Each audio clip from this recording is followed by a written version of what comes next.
Hey guys, today we're going to be making a seagull in a ocean landscape, a seascape. All right, our seagull, you've already got your seagull kind of drawn out for you to start with, and then you've got this oval or ellipse. It's a really skinny oval called an ellipse, drawn out for you for your stump. And then you get to add your other details to it. And then we'll also do our background and some other things, okay? Your seagull is the closest thing to you in the picture, so that's why it's going to be so big. We want our seagull to be the biggest part of the picture, okay? So let's start with our seagull. This is our seagull's wing, okay? And we're gonna give it its beak to start with. Now, I'm gonna draw its beak like backwards like this, like he's looking backwards. But you could draw it forwards. So like if you had this shape, and this is gonna be a really simple seagull, okay? On ours, we're gonna do our V here, but you could do your V over here and draw the beak forward and your seagull could be looking that way. Okay, you just gotta do it the opposite way, all right? So what we're gonna do is draw a V right here. And you bring it into the seagull's head a little bit, not out to the edge, okay? Because we want the beak to look like it's attached to the seagull. And then I'm gonna do the center of the beak first, okay? Now, if you wanted your beak to be open, you could do two triangles like this. And then you curve the top line to that center line, and then you curve the bottom one to it too, okay? Now, since mine overlapped that side right there, go ahead and take a second and erase. And there you've got your seagull beak, okay? Now, you can give it any kind of eye you want. You can make this like a cute cartoon seagull with like a closed eye. You could give it a open eye, you can give it a cartoon eye, you can give it a realistic eye, I don't care. I'm gonna give mine just a circle eye, like a real seagull. But it's only one eye. We're not doing two eyes because we're only seeing half the face, right? The seagull's looking to the side. So I'm gonna give it one eye right here. Okay, and then I'm gonna put a little tiny circle in there for, or oval for the highlight in the eye, okay? On its wing, I'm gonna do like a little zigzag like this, because this is gonna be gray and then this is gonna be very black, okay? Now, our seagull has a rounded bottom right here, but really they have a tail feather. So you would want to add just a little tail feather right here, kind of like this. Nothing too funky, just a few little feathers, okay? The seagull is pretty simple, and actually after drawing this, it could be any number of birds. If you made the beak a little bit bigger, it might even look like a parakeet or something, okay? Now I'm gonna do the legs, and I'm just making the legs a straight line. Normally we would make them a little bit wider, but we're gonna come back and color over them in a couple of minutes and make them wider, because we're gonna do a resist project with this, okay? So this will just be like the center of the legs, and then you'll make them wider with color, okay?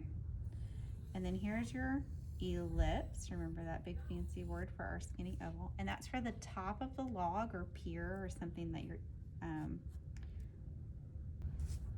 so you've got your two lines coming down. Sorry, I got distracted by something on going on in the building, and I think I forgot to tell you guys to make your two lines down. That's pretty easy. So now we want to add some texture lines.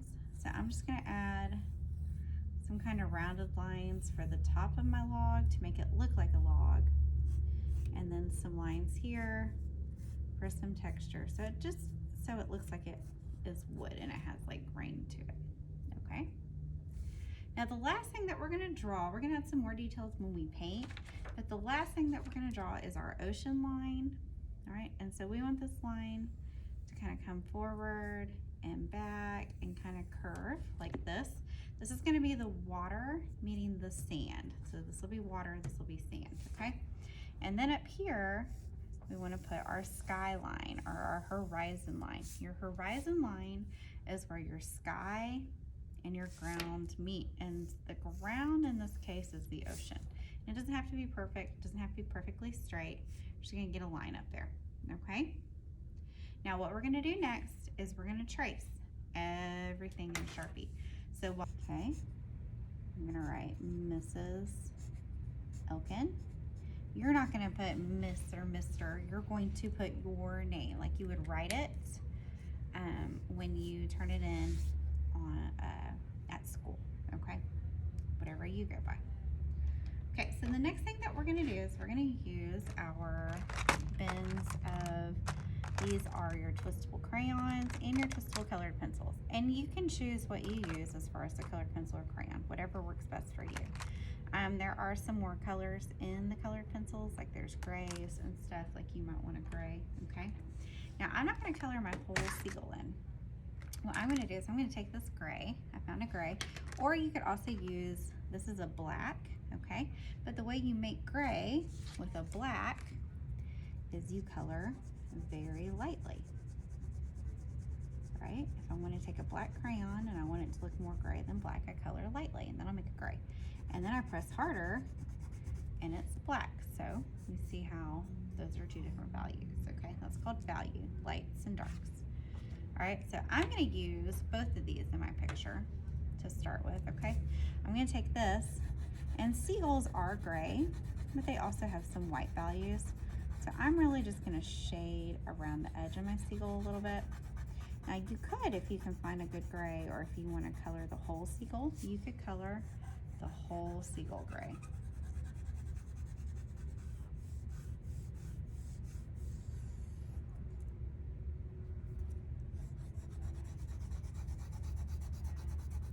I'm just giving him a big shadow right here on the side of his body, or hers.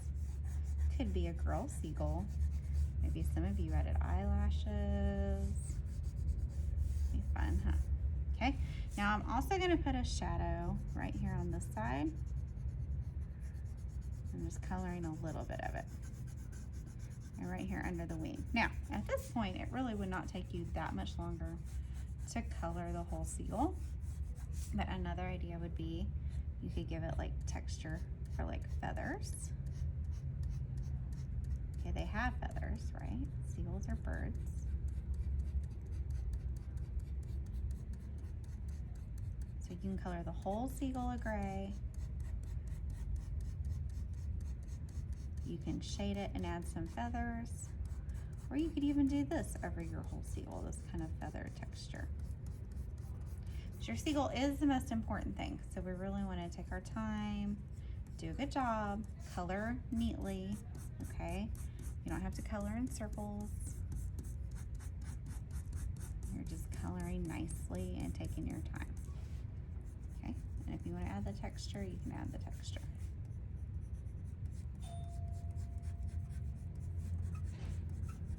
Now, what I'm going to do next is I'm going to take this crayon, because it's a little bit darker, and I'm going to make the seagull's wing darker. So the first thing I'm going to do is color really lightly for this front part of the wing.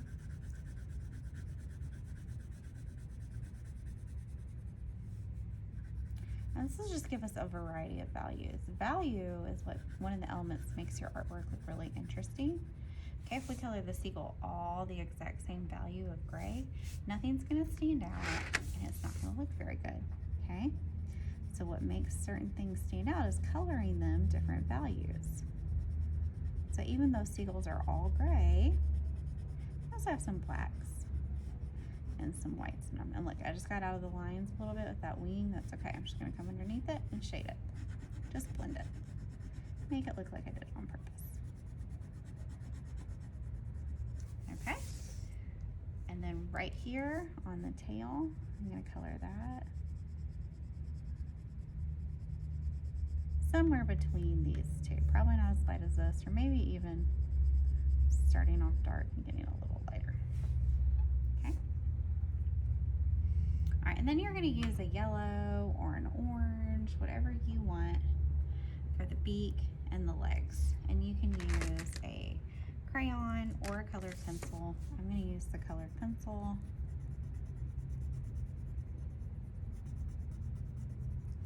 And do the beak.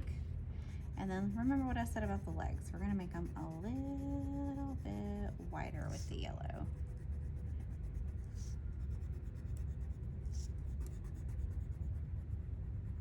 And they have webbed feet, right? So I'm gonna make that webbing right there.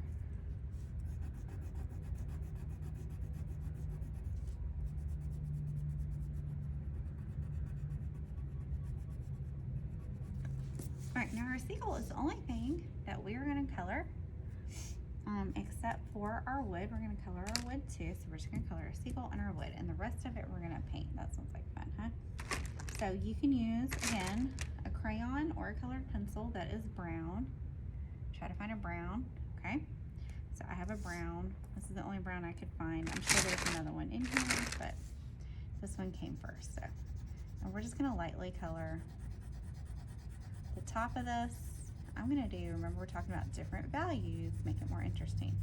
So I'm gonna do this top section, light brown.